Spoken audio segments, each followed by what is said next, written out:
Hello વિદ્યાર્થી મિત્રો, કેમ છો? ચેપ્ટર નંબર 1 સંબંધ અને વિધેય સરસ ચાલે છે ને? 2 લેક્ચર ગયા આપણે, 2 વિડીયો જોયા હશે તમે ખૂબ શાંતિથી. સંબંધની વાત કરી છે એટલે કોઈ પણ 2 સમુદાય વચ્ચે બનતા સંબંધોના 3 પ્રકાર: સ્વવાચક, સંમિત અને પરંપરિત. તો આપણે સ્વવાચક સંબંધ, સંમિતતા અને પરંપરિતતા પર આધારિત આખું સ્વાધ્યાય 1.1 અને જે સંબંધ આ ત્રણેય સંબંધોનું પાલન કરતો હોય તેને આપણે સામ્ય સંબંધ કહેવામાં આવે છે. તો આપણે 7 દાખલાનો અભ્યાસ કરેલો 1.1ના. હવે 8મા દાખલાથી શરૂઆત કરીએ. સાબિત કરો કે 8મા દાખલાની રકમ આ રીતે છે. સાબિત કરો કે ગણ a ઇઝ ઇક્વલ ટુ 1 2 3 4 5 પર વ્યાખ્યાયિત સંબંધ r is equal to a b such that a minus b યુગ્મ છે. આ સંબંધ સામ્ય સંબંધ છે તેવું સાબિત કરવું છે. સંબંધ r સામ્ય સંબંધ છે એવું આપણે શું કરવાનું છે? સાબિત. બીજું લખ્યું છે કે સાબિત કરો કે 1 3 5ના બધા જ ઘટકો એકબીજા સાથે સંબંધ ધરાવે છે. 1 3 5ના બધા જ ઘટકો એકબીજા સાથે સંબંધ ધરાવે છે અને 2 4ના પણ બધા જ ઘટકો એકબીજા સાથે સંબંધ ધરાવે છે. પરંતુ રકમ જ કેટલી મોટી છે તમે જુઓ તો ખરા ભાઈ. પરંતુ 1 3 5નો એક પણ ઘટક 2 4ના કોઈ પણ ઘટક સાથે સંબંધ ધરાવતો નથી. એટલે આખો જે દાખલો છે તે 3 વિભાગમાં વહેંચાયેલો છે. સૌથી પહેલાં તો આપણને જે સંબંધ આપેલો છે r is equal to mod of a minus b યુગ્મ છે. Mod of a minus b અથવા તો a માઇનસ બી યુગ્મ છે એવું લખો. પહેલાં તો મારે આ સંબંધને સામ્ય સંબંધ છે તેવું સાબિત કરવું છે. તો આ સંબંધને સામ્ય સંબંધ સાબિત કરવા માટે કયા ગણ ઉપર છે? 1 2 3 4 5 આ ગણ પર જ છે. એટલે 1 2 3 4 5 એ બધી સંખ્યાઓ આમાં મૂકીને આ સંબંધને ગુણધર્મની રીતમાંથી યાદીની રીતમાં રૂપાંતર કરું. એટલે ટૂંકમાં આપણે એવી સંખ્યા લેવાની કે જેની બાદબાકી યુગ્મ થતી હોય. તો 1 2 3 4 5 તો એકનો એક જોડે જ સંબંધ બનશે, કારણ કે 1 1 1 માઇનસ 1 0 થવાનો, એટલે 0 તો યુગ્મ સંખ્યા છે. 1 2 શક્ય નથી, કારણ કે 1 ઓછા 2 તો 1 થઈ જશે, -1 એ અયુગ્મ સંખ્યા છે. પછી 1 3 શક્ય છે, 1 4 શક્ય નથી, 1 5 શક્ય છે. એટલે કે જેની બાદબાકી યુગ્મ થતી હોય એવી ક્રમયુક્ત જોડો મારે ધ્યાનમાં લેવાની છે. તો 1 1 1 3 1 5. પછી 2ની વાત કરું તો 2 1 શક્ય નથી, 2 2 શક્ય છે, 2 3 કારણ કે 2 અને 3ની બાદબાકી 1 થાય છે, 1 એ તો અયુગ્મ સંખ્યા છે. 2 4 એટલે 2, 2 5 એ તો શક્ય જ નથી, કારણ કે 2માંથી 5 જશે તો 3 બાકી રહેશે, 3 અયુગ્મ સંખ્યા છે. એના પછી 3 1 શક્ય નથી, 3 2 એ પણ શક્ય નથી, 3 3 શક્ય બનશે, 3 5 શક્ય બનશે. પછી 4ની વાત કરું તો 4 1 4 2 4 3 4 4 એમાં 4 2 શક્ય બનશે, 4 4 શક્ય બનશે. 5ની વાત કરું તો 5 1 5 2 5 3 5 4માં 5 1 5 3 અને 5 5. આટલી ક્રમયુક્ત જોડો શક્ય બનવાની છે. તો આપેલા સંબંધને મેં ગુણધર્મની રીતમાંથી યાદીની રીતમાં શું કર્યું? રૂપાંતર. હવે પ્રત્યેક એ બિલોંગ્સ ટુ એ માટે, એટલે આમાંથી કોઈ પણ ઘટક લઈએ તો 1 1 2 2 3 3 4 4 5 5 એ બધી જ ક્રમયુક્ત જોડો આની અંદર આવેલી છે. કેમ? કારણ કે એમની બાદબાકી 0 થવાની છે અને 0 એ તો યુગ્મ સંખ્યા જ થવાની છે. એટલે કે પ્રત્યેક એ બિલોંગ્સ ટુ આર માટે આ સંબંધ એ સામ્ય માટે આપેલો સંબંધ એ સ્વવાચક સંબંધ છે. હવે સમિતતાની વાત કરું. ધારો કે a b belongs to R, તો એ માઇનસ બી યુગ્મ છે, તો બી માઇનસ એ પણ યુગ્મ થવાનું. દાખલા તરીકે 3 5, 3માંથી 5 જાય એટલે -2, તો 5 3 એ પણ એની અંદર છે જ. 4 2 એનું ઉલટું 2 4 એ પણ અંદર છે. કોઈ પણ ક્રમિક જોડ લેશો તેની બાદબાકી કરવામાં આવે તો યુગ્મ થવાની છે. ક્રમ બદલી કાઢીશું તો પણ એ યુગ્મ થવાની છે. એટલે mod of a minus b યુગ્મ છે, તો મોડ ઓફ બી માઇનસ એ પણ યુગ્મ થશે. એટલે બી એ બિલોંગ્સ ટુ આર. માટે આ સંબંધ આર એ સંમિત સંબંધ છે. હવે પારંપરિકતાની વાત કરું તો ધારો કે a b belongs to R, તો માનાંકમાં એ માઇનસ બી યુગ્મ છે. જો એ માઇનસ બી યુગ્મ હોય તો એને હું આ રીતે ધારી શકું, a minus b is equal to 2k1, કે જ્યાં k1 એ કોઈ પણ સંખ્યા હશે. બરાબર. દાખલા તરીકે 3નો 3 જોડે સંબંધ, 3નો 5 જોડે સંબંધ, તો આ 3નો 5 જોડે સંબંધ એ આની અંદર છે જ. પછી 2 2 2 4, તો 2 4 અંદર છે. 3 1 1 5, તો 3 5 અંદર છે. તો આ રીતે પારંપરિકતાનું પણ પાલન થાય છે, પણ આપણે એને આ રીતે વ્યાપક રીતે લખવાનું છે. A minus b is equal to 2k1 મેં ધારી લીધું. તથા બીસી બિલોંગ્સ ટુ આર, તો બી માઇનસ સી યુગ્મ છે, એટલે બી માઇનસ સી બરાબર હું 2k2 ધારી લઉં. હવે બંને પરિણામોનો જો હું સરવાળો કરી દેવામાં આવે તો કંઈક આ રીતનું પદ આખું થશે. B minus c is equal to 2k2. હવે આ બંને પરિણામ એ માઇનસ બી બરાબર 2k1 અને બી માઇનસ સી બરાબર 2k2, આ બંને પરિણામોનો આપણે સરવાળો કરી દઈએ તો a minus b plus b minus c is equal to 2k1 plus 2k2. એટલે બી બી ઉડી જશે એટલે એ માઇનસ સી. હવે આમાંથી 2 કોમન નીકળશે એટલે k1 પ્લસ k2. હવે k1 પ્લસ k2 બરાબર કોઈ પણ એક સંખ્યા હશે, એ કઈ હશે આપણને ખબર નથી, એટલે હું k1 પ્લસ k2ની જગ્યાએ k' મૂકી દઉં. એટલે એ માઇનસ સી એ યુગ્મ સંખ્યા થઈ ગઈ કહેવાશે. એટલે a c belongs to R, a c belongs to R. એટલે a b belongs to R તથા બીસી બિલોંગ્સ ટુ આર, તો એસી બિલોંગ્સ ટુ આર. માટે આ સંબંધ આર એ પારંપરિક છે. માટે આપેલો સંબંધ આર એ સ્વવાચક, પારંપરિક તથા સંમિત ત્રણે ત્રણ સંબંધ ધરાવે છે. માટે આ સંબંધને સામ્ય સંબંધ કહેવામાં આવે છે. હવે આની અંદર બીજા 2 પ્રશ્નો પૂછેલા છે. પહેલો પ્રશ્ન એવો છે કે 1 3 5ના બધા જ ઘટકો એકબીજા સાથે સંબંધ ધરાવે છે. તો 1 3 5ના બધા જ ઘટકોમાંથી એ માઇનસ બી યુગ્મ થવું જોઈએ. એટલે કે આમાંની કોઈ પણ સંખ્યાની બાદબાકી કરવામાં આવે, આમાંની કોઈ પણ 2 સંખ્યાની આપણે બાદબાકી કરીએ તો યુગ્મ સંખ્યા મળવી જોઈએ. તો 1 3 5નો દરેક સભ્ય એકબીજા સાથે સંબંધ ધરાવે છે. તમે આ કોઈની પણ બાદબાકી કરો, 3 5 એટલે 2, 5માંથી 3 જાય તો 2, 1 3 આ બેની બાદબાકી કરો તો 2.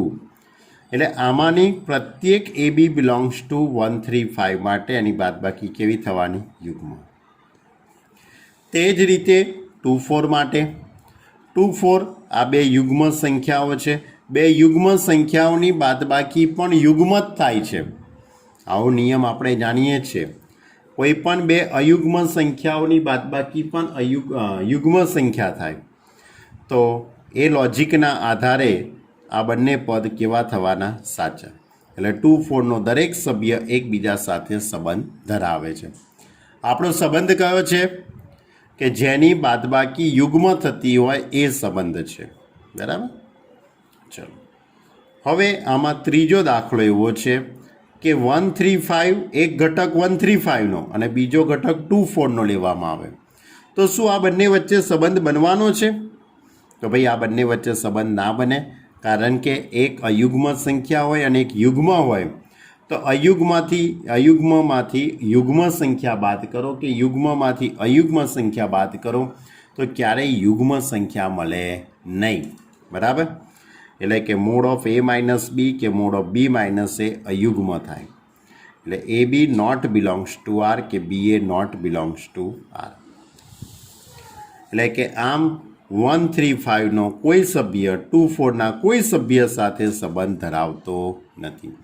તે જ રીતે 24નો કોઈ પણ સભ્ય 135ના કોઈ સભ્ય સાથે સંબંધ ધરાવશે નહીં.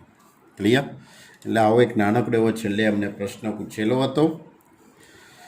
ચલો હવે ક્વેશ્ચન નંબર 9 લઈએ. સાબિત કરો કે ગણ A is equal to x belongs to z કે જ્યાં such that 0 less than or equal to x less than or equal to 12 પર વ્યાખ્યાયિત નીચે દર્શાવેલ સંબંધ R એ સામ્ય સંબંધ છે અને પ્રત્યેક વિકલ્પમાં એક સાથે સંબંધ ધરાવતા ઘટકોનો ગણ શોધો. 0 less than or equal to x less than or equal to 12. એટલે આની અંદર 0થી શરૂ કરીને 12 સુધીની બધી જ સંખ્યાઓ છે. 0 1 2 3 4 5 6 7 8 9 12. હવે પ્રત્યેક વિકલ્પમાં એક સાથે સંબંધ ધરાવતા ઘટકોનો ગણ પણ શોધો. એ બીજો દાખલો છે. હવે પહેલો સંબંધ R is equal to a બી કે જ્યાં a માઇનસ બી એ 4નો ગુણિત છે. એટલે આમાંની એવી સંખ્યાઓ લેવાની કે જેની બાદબાકી 4નો ગુણિત થતી હોય. એટલે બાદબાકી કેવી આવી જોઈએ? 4 8 12 16, બરાબર. તો જે 4નો ગુણિત થાય ને, તો 0 1 2 3 up to 12. R is equal to a b such that mod of a minus b એ 4નો ગુણક છે. પ્રત્યેક a બિલોંગ્સ ટુ a માટે a minus a is equal to 0. એ 4નો ગુણક તો છે જ, એટલે એ બિલોંગ્સ ટુ R. કારણ કે કોઈ પણ શૂન્ય એ તો 4નો ગુણક થવાનો જ છે. હવે R એ સ્વવાચક સંબંધ થયો કહેવાય. R એ કયો સંબંધ થઈ ગયો કહેવાય? સ્વવાચક. પ્રત્યેક એ બી બિલોંગ્સ ટુ એ માટે a b belongs to R mod of a minus b એ 4નો ગુણક છે. Mod of a minus b એ 4નો ગુણક હોય તો બી માઇનસ એ પણ 4નો ગુણક થાય. દાખલા તરીકે 2 6 લઉં, 2 6 તો 6 ઓછા 2 4 થઈ ગયું. 2 6 લીધું તો 6 2 લઉં તોય 4 થવાનું છે, બરાબર. એટલે કે mod of a minus b એ 4નો ગુણક હોય તો બી માઇનસ એ પણ 4નો ગુણક થવાનો જ છે. This implies b a belongs to r. માટે સંબંધ આર એ સંમિત સંબંધ છે. હવે પરંપરિતતાની વાત કરીએ. ધારો કે a b belongs to R, તો mod of a minus b એ 4નો ગુણક છે. a minus b is equal to 4k1 અને પરિણામ નંબર 1 કહી દઉં. B c belongs to R, mod of b minus c એ 4નો ગુણક છે. આગળ હમણાં આપણે દાખલો ગણ્યો ને પેલો યુગ્મવાળો, બસ એના જેવો જ છે, ખાલી અહીંયા 4નો ગુણક એવું લખેલું છે. એટલે b minus c is equal to 4k2.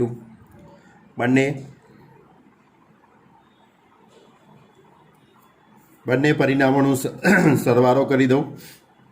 a minus b plus b minus c is equal to 4k1 plus 4k2. 4 common નીકળે એટલે k1 પ્લસ k2. બી ઉડી જશે એટલે a માઇનસ સી. એટલે a માઇનસ સી એ 4નો ગુણક થઈ ગયો એમ કહેવાશે. એટલે mod of a minus c એ 4નો ગુણક છે. એટલે એસી બિલોંગ્સ ટુ આર. માટે સંબંધ આર એ પરંપરિત સંબંધ છે. માટે સંબંધ આર એ સ્વવાચક, સંમિત અને પરંપરિત છે. માટે સંબંધ આર એ સામ્ય સંબંધ છે. ક્લિયર? હવે આની અંદર જ દાખલો એવો પૂછ્યો કે એક સાથે સંબંધ ધરાવતો હોય, એક જ સંખ્યા સાથે સંબંધ ધરાવતો હોય એવો ઘટક શોધવાનો.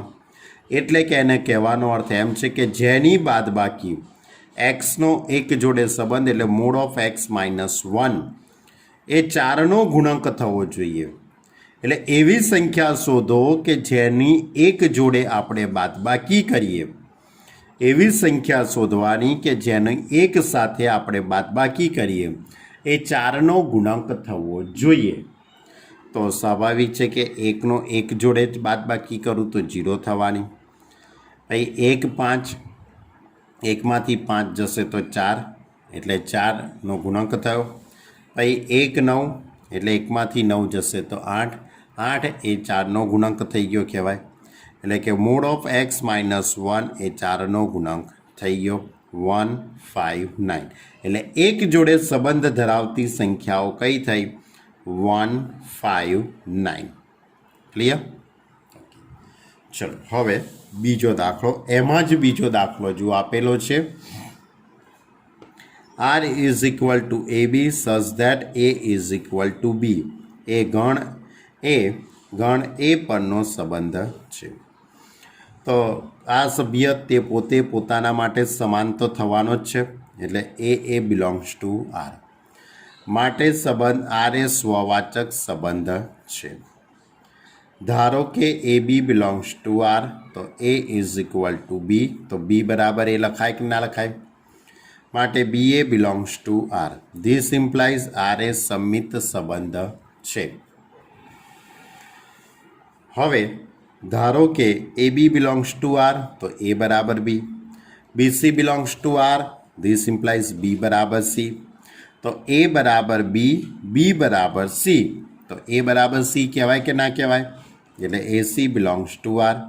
માટે સંબંધ R એ પરંપરિત સંબંધ છે. માટે સંબંધ R એ સ્વવાચક, સમિત અને પરંપરિત થાય. માટે આપેલો સંબંધ એ સામ્ય સંબંધ બની ગયો કહેવાય. હવે આમાં પણ પ્રશ્ન પૂછ્યો કે એક જોડે સંબંધ ધરાવતો ઘટક કયો કે જે સરખો જ થતો હોય? x ઇઝ ઇક્વલ ટુ 1 એ 4નો ગુણક થતો હોય. તો એક પોતે જ થવાનો, 1 બરાબર 1, તો જ એની બાદબાકી 4 વડે વિભાજ્ય થવાની. 1 ઓછા 1 0, 0 એ 4નો ગુણક થયો બરાબર. એટલે કે 1નો 1 જોડે સંબંધ શક્ય બનશે એટલે 1 1 જ આવશે. એટલે કે માત્ર કયો ઘટક આવશે? એક જ ઘટક આવશે. કયો? 1. બીજી એવી કોઈ સંખ્યા નહીં હોય કે જે બંને સંખ્યા સરખી થતી હોય અને 4નો ગુણાંક થતો હોય. જો હવે 10મો દાખલો લઈએ. 10મા દાખલામાં એવું કીધું કે ઉદાહરણ બનાવવાના છે. આપેલી શરતોનું પાલન કરતા હોય તેવા ઉદાહરણ બનાવો. હવે આ મેં જે કંઈ ઉદાહરણ લખ્યા છે એ જ ઉદાહરણ તમારે લખવા જરૂરી નથી. તમે તમારી મરજી મુજબ પણ ઉદાહરણ બનાવી શકો છો બરાબર. તો પહેલો દાખલો છે, સંમિત હોય પરંતુ સ્વવાચક કે પરંપરિત ના હોય. સંમિત હોય પરંતુ સ્વવાચક કે પરંપરિત ના થાય એવું ઉદાહરણ બનાવવાનું, એવો તમારે સંબંધ બનાવવાનો છે બરાબર. તો ગણ A ઇઝ ઇક્વલ ટુ 1 2 3. 1 2 3 પરનો એક સંબંધ મેં લખ્યો છે 1 1 2 2 1 3 3 1. મેં મારી રીતે લખ્યો છે. તમારે આ જ લખવો જરૂરી નથી. તમે તમારી રીતે પણ પસંદ કરી શકો છો. પણ મેં તો બહુ સહેલા સંબંધો લખી દીધા છે બરાબર. કે અહીંયા તમે જુઓ 1 1 છે, 2 2 છે, પણ 3 3 નથી. એટલે આ સંબંધ સ્વવાચક સંબંધ નથી. સંમિતતાનું પાલન કરે છે. જો 1 3 એનું ઉલટું 3 1 છે, 3 1 છે એનું ઉલટું 1 3 છે બરાબર. એટલે સંમિતતાનું તે પાલન કરે છે પરંતુ પરંપરિતતાનું પાલન નહીં કરે. કેમ? કારણ કે 1 3 કયો ઘટક લઈએ? જેમ કે 1 1 1 3, તો 1 3. હજુ બીજો કોઈ લઈએ 2 2, તો 2 2નો તો 2નો તો બીજા કોઈ જોડે સંબંધ ધરાવતો જ નથી. 3 1 1 3, તો 3 3 એ આમાં બનતો નથી. જોઈ લો 3 1 1 3, તો 3 3 આવો છે ને, પણ 3 3 આમાં છે નહીં. એટલે પરંપરિત નથી. પછી બીજું ઉદાહરણ એવું બનાવવાનું છે કે પરંપરિત હોય પરંતુ સ્વવાચક કે સંમિત ના હોય એવું તમારે ઉદાહરણ બનાવવાનું છે. તો A ઇઝ ઇક્વલ ટુ 1 2 3 પરનો સંબંધ R 1 2 2 3 1 3. આ સંબંધ સ્વવાચક તો નથી જ દેખાઈ આવે, કારણ કે 1 1 2 2 3 3 હોવું જોઈએ, એ નથી. સંમિતતા 2 3 છે તેનું ઉલટું 3 2 અંદર આવવું જોઈએ, નથી, એટલે સંમિત એ નથી.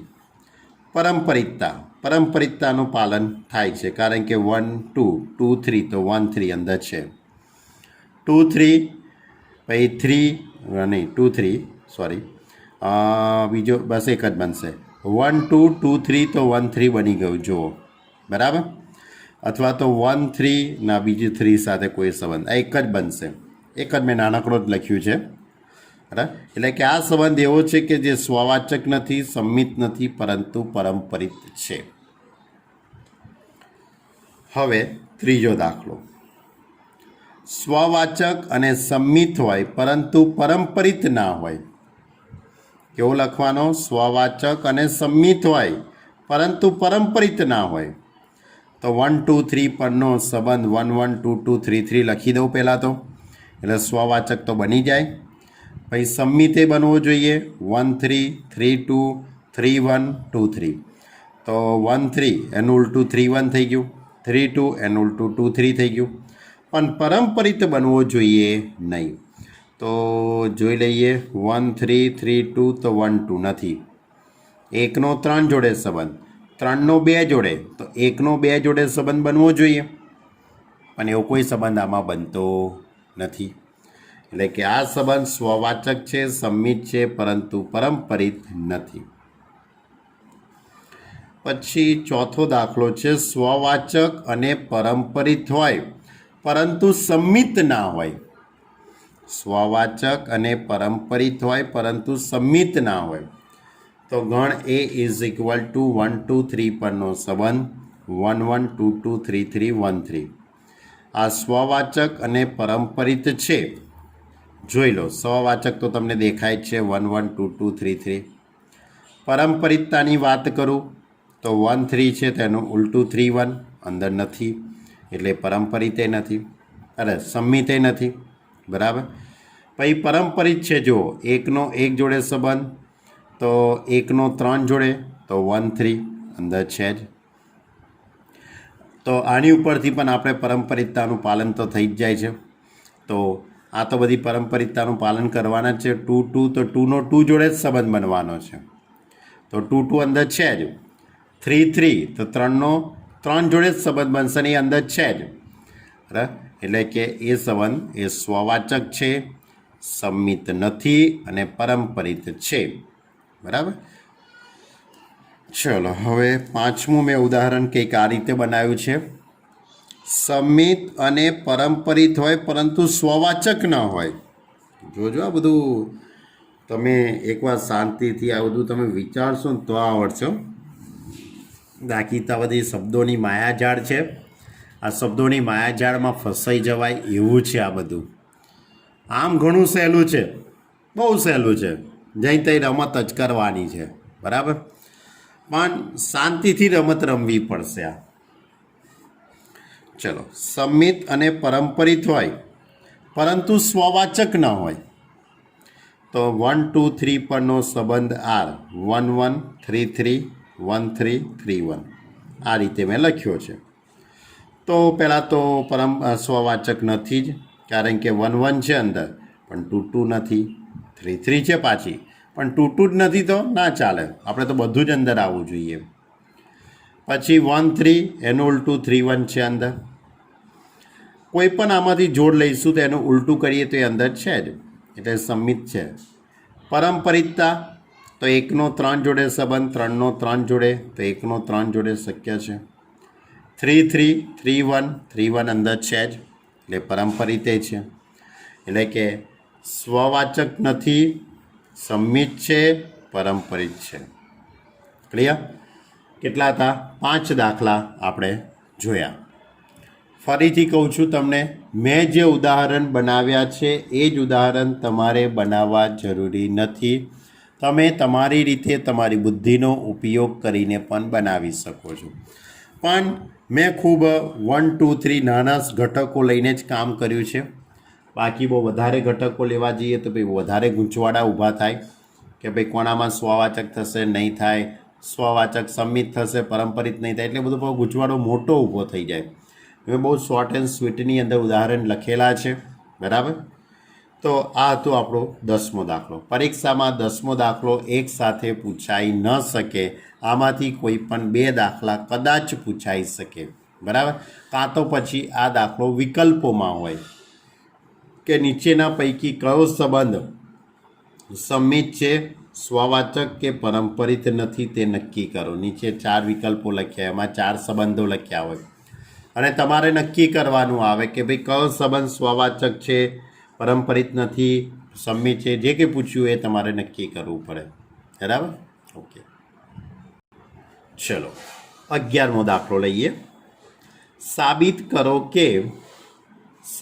કરો કે સમતલમાં આવેલા બિંદુઓના ગણ એ પર વ્યાખ્યાયિત સંબંધ R is equal two PQ સચ ધેટ ઉગમ બિંદુથી બિંદુ Pનું અંતર એ ઉગમ બિંદુથી Qના અંતર જેટલું છે. એટલે ઉગમ બિંદુથી Pનું અંતર એટલે OP અને ઉગમ બિંદુથી Qનું અંતર એટલે OQ, આ બંને કેવા છે? સમાન છે. તો આ સંબંધ સામ્ય સંબંધ છે તેમ સાબિત કરો.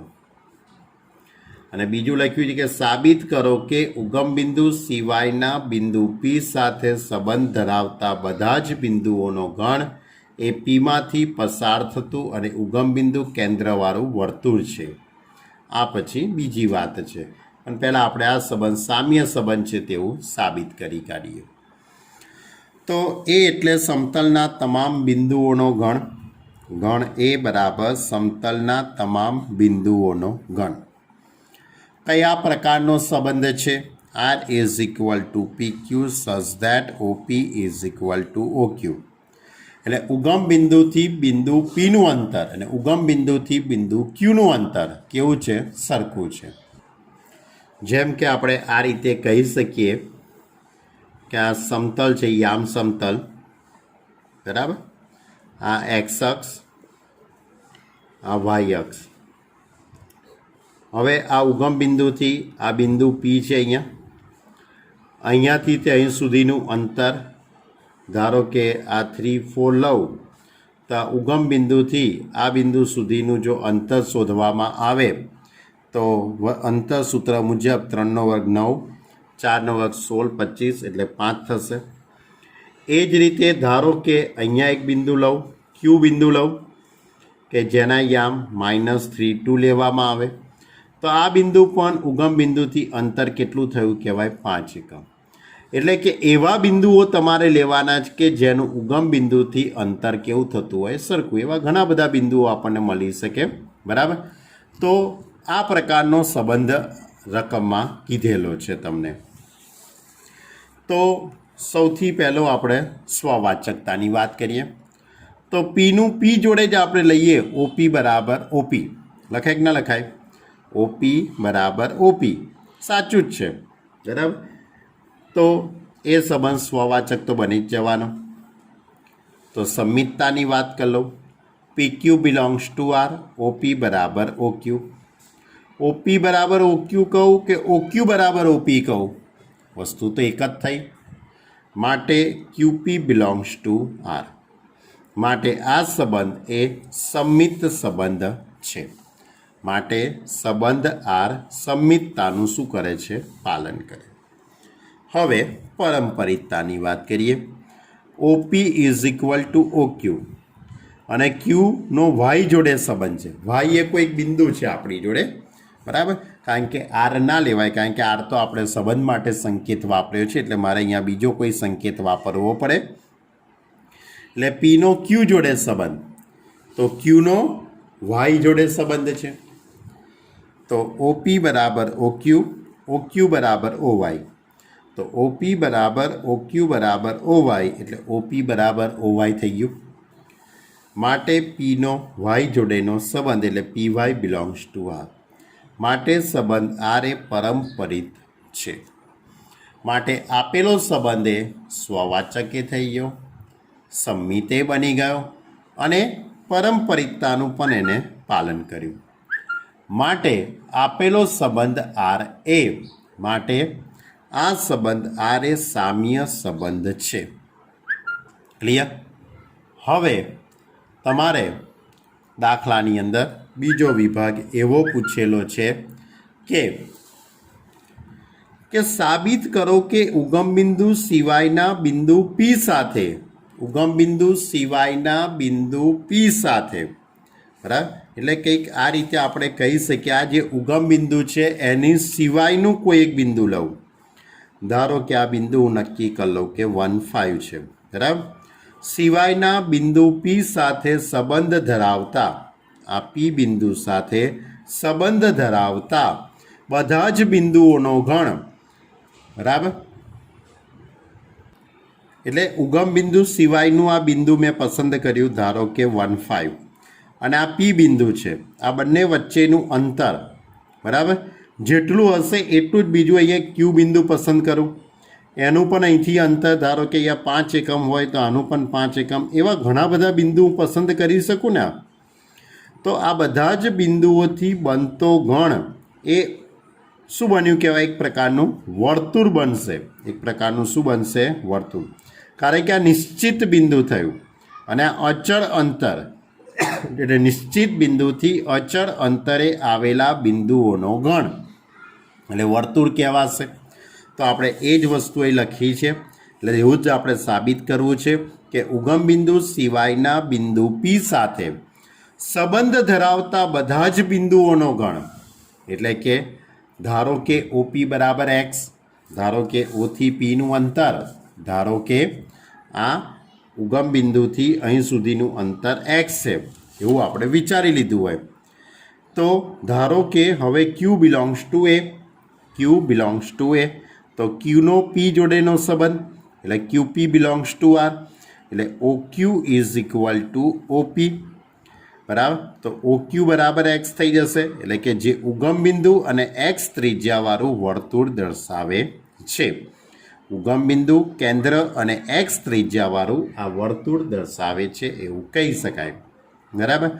અને ઉગમ બિંદુ સિવાયની વાત કરવી હોય તો તમારે અહીંયા એ બિંદુ પસંદ કરી કાઢો, એટલે ઉગમ બિંદુ સિવાયની વાત થઈ જશે. પણ મેં ઉગમ બિંદુ સાથેની વાત કરી છે, બરાબર, કે જે ઉગમ બિંદુ, કેન્દ્ર અને એક્સ ત્રિજ્યાવાળું વર્તુળ દર્શાવે છે.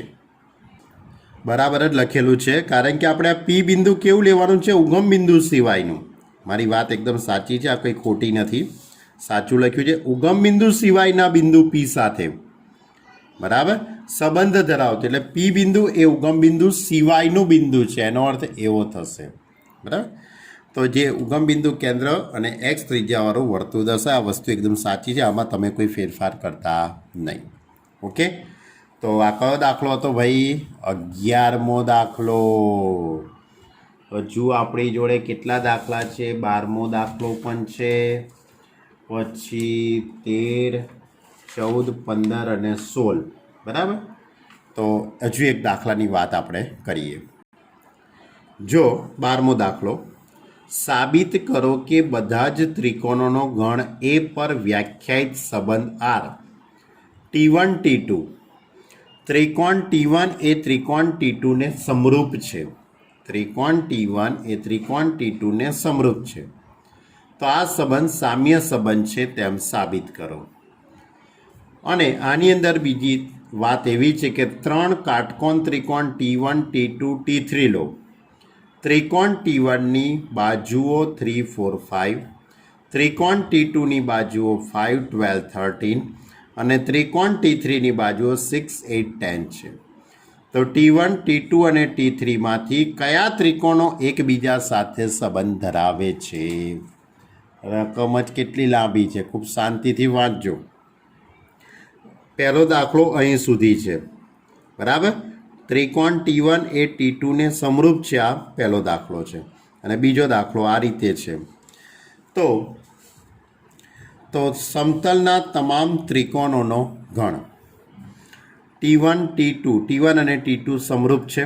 સમરૂપ એટલે તમને ખબર પડે છે ને, બે ત્રિકોણો સમરૂપ કોને કહેવાય? તો આ ત્રિકોણ ABC અને આ ત્રિકોણ PQR. આ છે ત્રિકોણ ABC અને આ છે ત્રિકોણ PQR. આ બંને સમરૂપ એટલે કે AB/PQ. AB/PQ is equal to BC/QR is equal to AC/PR. આ સમરૂપ ત્રિકોણો કહેવાય. બરાબર.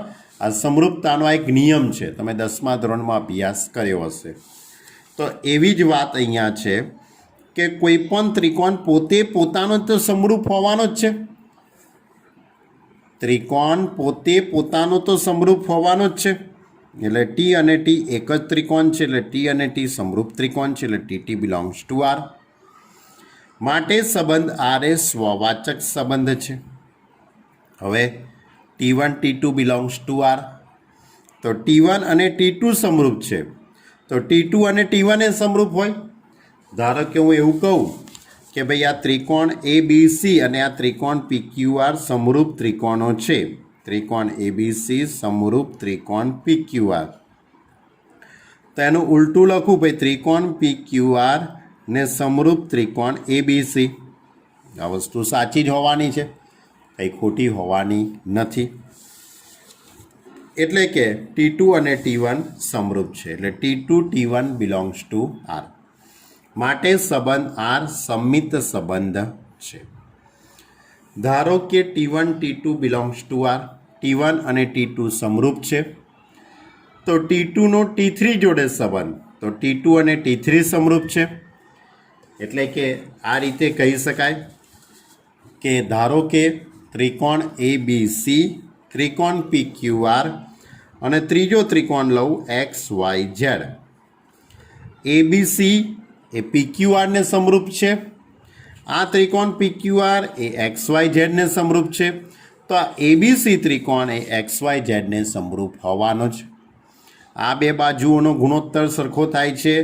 આ PQ અને XYની પણ બાજુઓનો ગુણોત્તર સરખો થાય, તો AB અને XYનો પણ ગુણોત્તર સરખો થવાનો જ છે. બરાબર. એટલે કે આ રીતે પરસ્પરિતતાનું પણ અહીંયા શું થશે? પાલન. એટલે T2 અને T3 સમરૂપ છે, તો T1 અને T3 પણ સમરૂપ થવાના. એટલે T1 T3 belongs to R. માટે સંબંધ R એ પરસ્પરિત સંબંધ છે. માટે સંબંધ R એ સ્વવાચક, સંમિત અને પરસ્પરિત છે. માટે આ સંબંધ એ સામ્ય સંબંધ થયો કહેવાય. હવે તમને આ દાખલાનો બીજો વિભાગ જે પૂછ્યો છે એની વાત કરું. દાખલાનો બીજો વિભાગ તમને એવો પૂછ્યો છે કે ત્રણ કાટકોણ ત્રિકોણો. હવે મેં અહીંયા ભૂલથી આવા ત્રિકોણ દોર્યા છે. તમારે આની જગ્યાએ કાટકોણ ત્રિકોણ દોરવા હોય તોય દોરજો, અને ના દોરવા હોય તોય વાંધો નથી. પણ આ તમને સમજણ પડે તે હેતુસર મેં કમ્પ્લીટ લખેલું છે.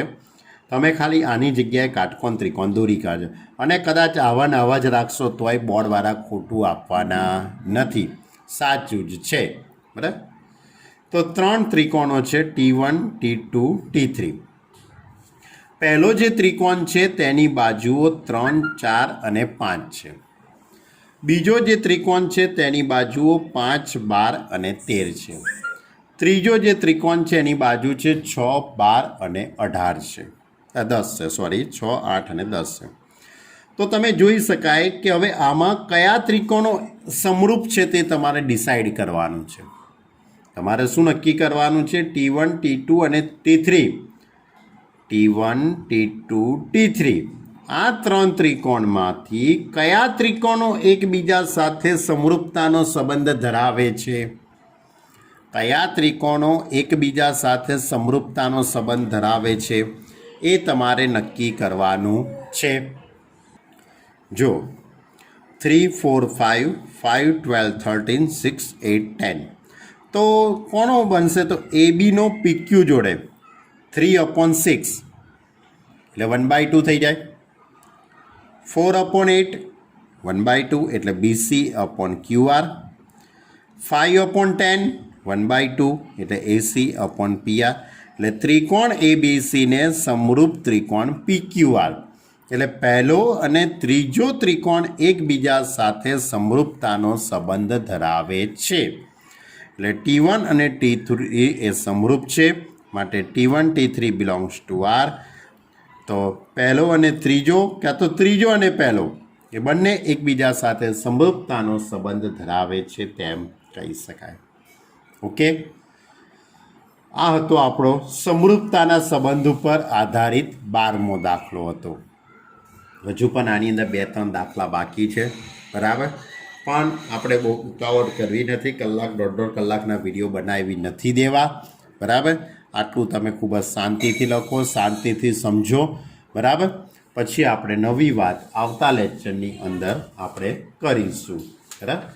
હવે આપણા આગળના લેક્ચરની અંદર 1.1 પૂરું પણ થઈ જશે અને લગભગ એની જોડે સંકળાયેલા ઉદાહરણોની પણ આપણે વાત કરી દઈશું, બરાબર. એટલે આપણી વાત અહીંયા પૂરી થઈ જાય. એટલે ચેપ્ટરનો પહેલો ટોપિક જે સંબંધ છે એ આવતા લેક્ચરની અંદર લગભગ પૂરો થઈ જશે. ક્લિયર? તો હું આશા રાખું કે દરેક વિદ્યાર્થીને સ્વવાચકતા, પારંપરિકતા, સંમિતતા વિશે ઘણો બધો ખ્યાલ આવી ગયો હશે, બરાબર.